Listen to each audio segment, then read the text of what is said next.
not by his wisdom.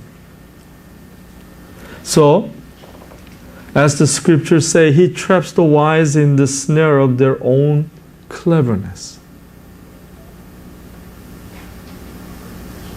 See, Satan comes and make us blind not to see the work of God in your life, because you and I don't have the foundation of Jesus Christ.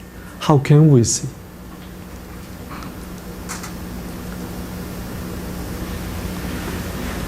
So the Lord knows the thoughts of the wise. He knows they are worthless. So don't boast about following a particular human leader, for everything belongs to you.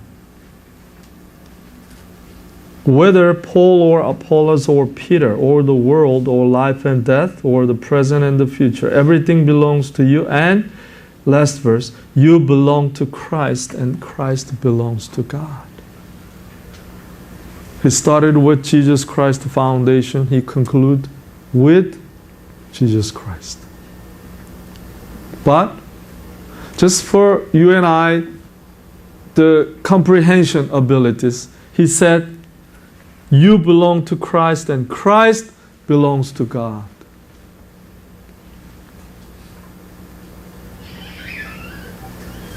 So, first of all, we must have Christ's foundation. How do we do that? You all know. Reading the Bible is not enough. Don't deceive yourselves. It only makes your head heavier. Okay? You need someone to sustain your head all day long because it's too heavy. Too much headaches. So don't deceive yourselves. That's what Paul meant here. We need to live out according to his word. You don't have to memorize. You don't have to quote what chapter, what book. You don't have to do that. God already knows your thought of the wise.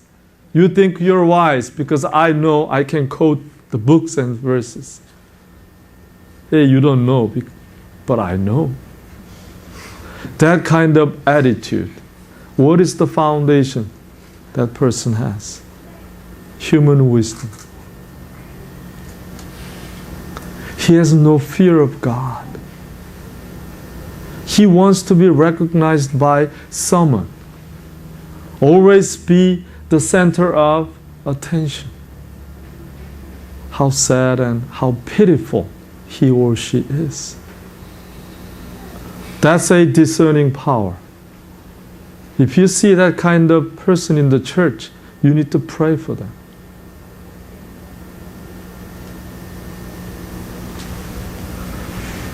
So you belong to Christ.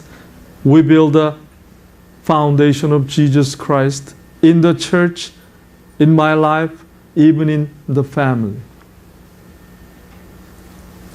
So reading the Bible is not enough. When you read, you have to act out. Practice. So what kind of materials for the house to be built? You need to choose wisely. But God commanded us, God showed us. It wasn't His commandment, but He showed us to come to heaven. It's not surely a wide road, narrow road. Another example is camel with a needle-pointed hole. No way. That much, not easy. That's why we need to pray. What things in my life is unnecessary? Just write down all the list, chop it up, erase, burn it. That way you can see the priority number 1 to 3. That much you can narrow it down. The way your motivation automatically shifted onto God. So it transferred me-centered life to God-centered life. Because I have a solid foundation of Jesus Christ. He's the one. He's going to nurture me, speak to me through the scripture, through the bodies, through the prayer, so that we can have more peace and joy. So that's a Christian life supposed to be. So happy. Why? We know this is beyond my comprehension. I don't know how to solve this problem. But God will do for me. So that is an excitement. How is He going to solve and open the door for me? Makes me excited. Can't wait. God, hurry, come. So instead of worrying the situations, excitement, the expectation. I know God. This is my way of seeing this problem, but I know you have other ways to do that.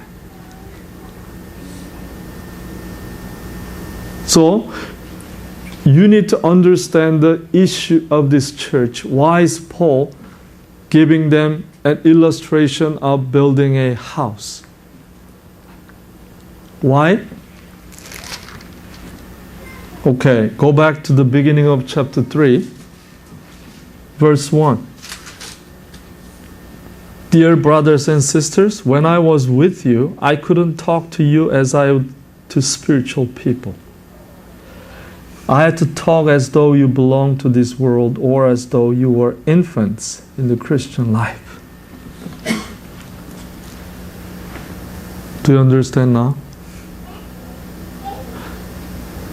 They're all saved. They're children of God. They're in the church, but I cannot talk to you as a matured Christian. See, verse 2, I had to feed you milk, not with solid food, because you weren't ready for anything stronger. And you still are not ready. It's a kind of an insult.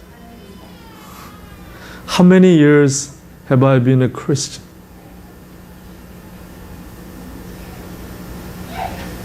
How much do I know of God? How much do I sense the love of God and the grace of God? What He has done to my life? Are you in hunger? Are you being naked?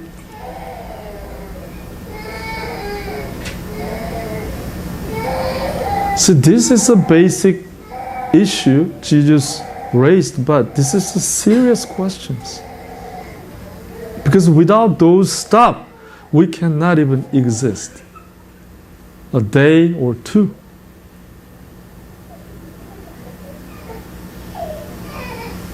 We need to ask, Jesus, come into my life. Be a founder of my life. I want to walk into a narrow road. No matter what, I'm going to give up some kind of lifestyles for you. Help me. Because I cannot cut off that branch. Because those are already what? Bondages in my life.